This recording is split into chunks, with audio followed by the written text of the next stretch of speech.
Here we go. How to do dumbbell lateral raises. I'm going to teach you one way, which is the way I like to teach it to my older adults, baby boomers, anybody over 50 or 60, new to weight training.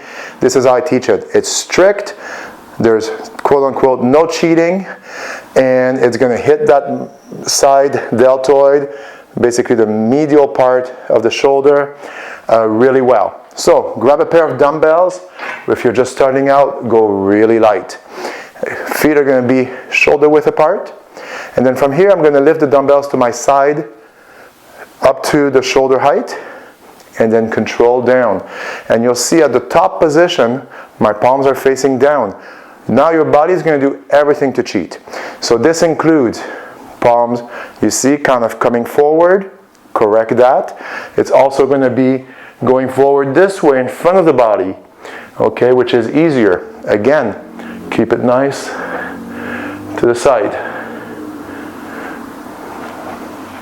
And then finally, the hips are going to want to get involved. Squeeze your abs, squeeze your glutes, lock to your legs, and just lift to the side. The only joint that's going to be basically slightly bent is the elbows, and it's a very soft bend. I just don't want the arms fully straight, just a soft bend, and then lift.